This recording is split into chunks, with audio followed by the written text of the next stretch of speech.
January. It can either be dark, mouldy and dreary, or bright, cold and shiny. Today's the bright kind, so let's go for a walk around the loop behind my house, just a short one. Wrap up warm and come with me to breathe in the clean, crisp air.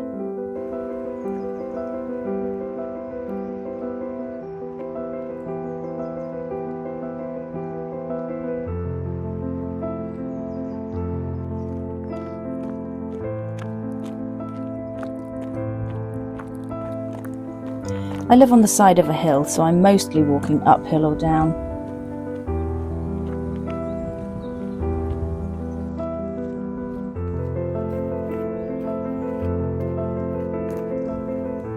Luckily, there are convenient benches dotted around.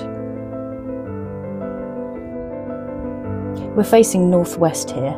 The wind can really whip up the hill this side, bringing all the weathers.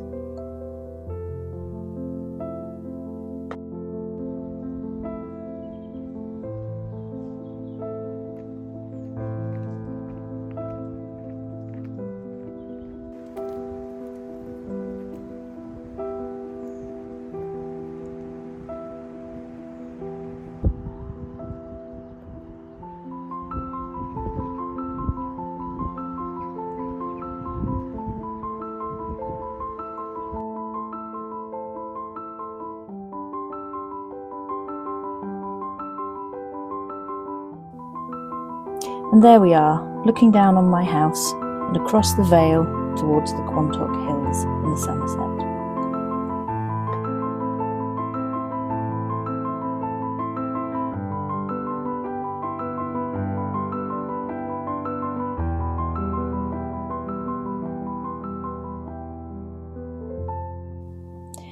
It's such a beautiful day today.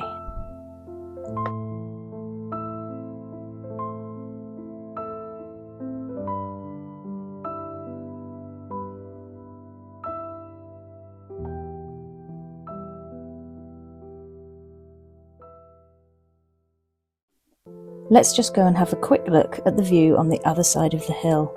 It's definitely worth it.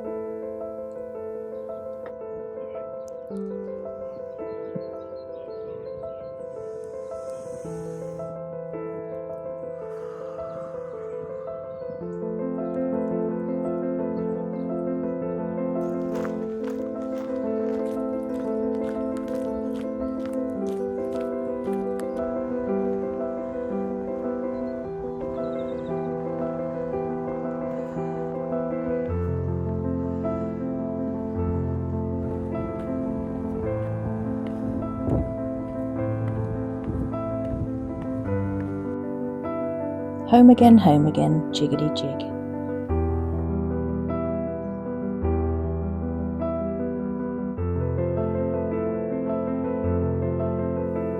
And into the warm kitchen to make some marmalade.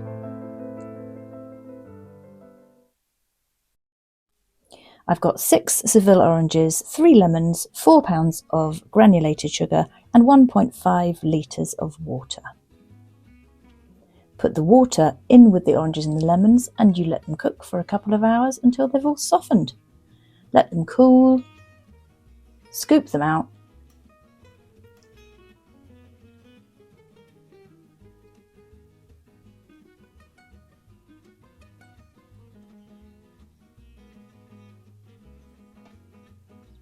reserve the water because that's got all the lovely flavour from the skins of the fruit. You want about 1 litre of water here.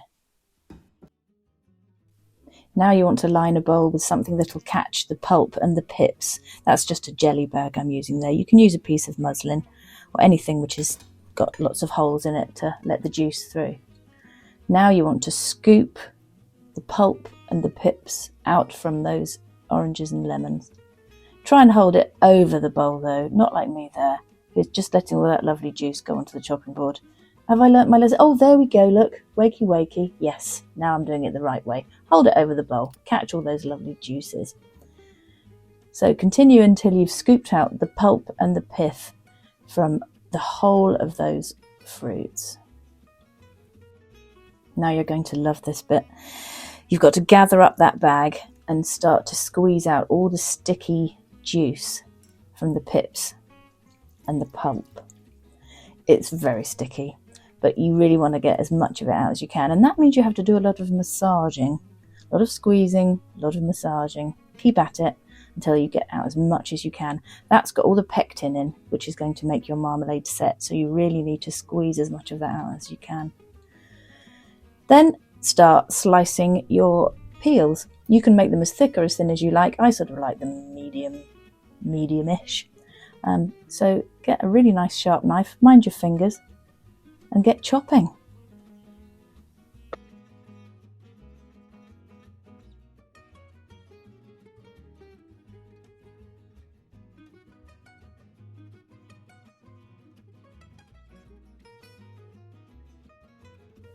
Put those chopped up peels into your biggest saucepan or a preserving pan.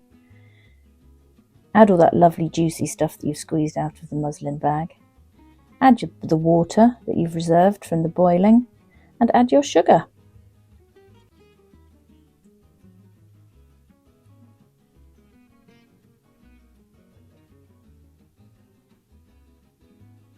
This needs to go onto a nice gentle heat now, so that the sugar dissolves really slowly. You don't want to put it on too fast of a boil, too fierce a boil to start with. You want that to really slowly dissolve.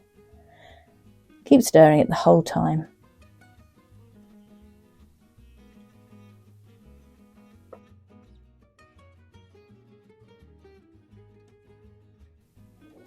Then when that's dissolved, you can put the heat up and let it come to a boil. Give it a stir every now and then, and I usually find it takes about 20 to 30 minutes of boiling. And you can see why you need a really big pan, because if that starts to boil up, that's going to boil over with no problem. Try and keep it going in a clockwise direction when you stir as well. That's a witchy tip, that is. You need to test it to see if it's going to set when it's in the jars. So you put a small amount on a cold saucer and run your finger through it to see how it's looking, and that is way too liquid. That's not going to set. So have a little jig around the kitchen while you let it boil for about another 10 to 15 minutes maybe. Yeah, no, oh dear. Oh dear. So test again on the cold saucer, run your finger through, and as you can see this time it's wrinkling and it's gone a bit jelly. That's what you're after. Let it stand for a while. Give it a good stir before you put it into these jars. These jars have been sterilised with Milton baby bottle steriliser, that's all I do. So you've let the saucepan with the marmalade stand for a while, and this helps the peel distribute evenly when you put it in the jars. Right to the top.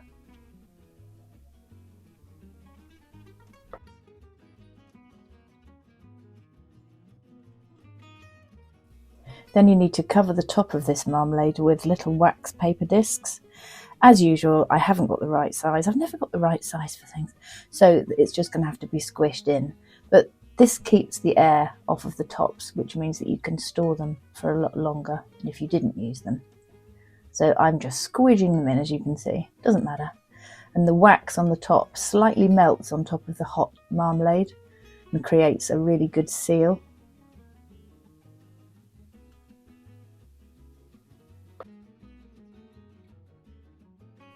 Lids on good and tight. You'll need to let these cool overnight probably before you start thinking about putting labels on them.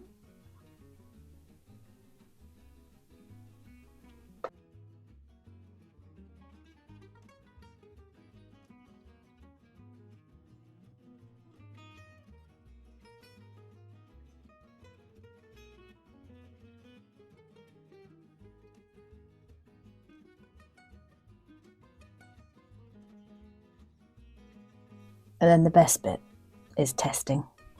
So a nice bit of homemade sourdough here going into the toaster.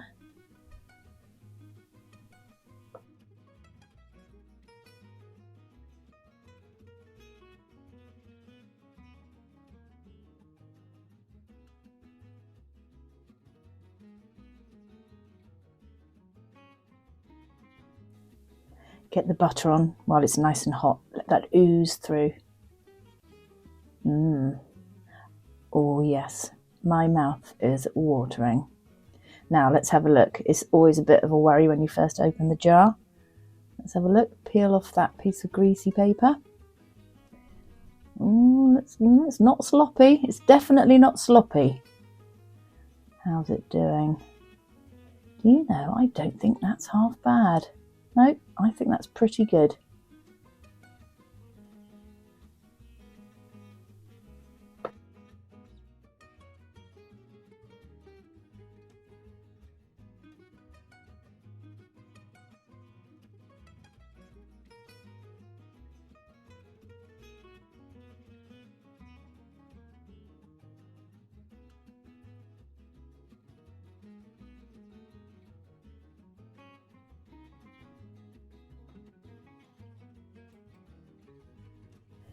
Time to sit down with a cuppa and see how we've done. Okay, let's go.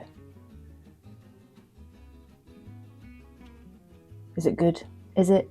I think it is. Magnificent. Please have a go yourself. You won't regret it.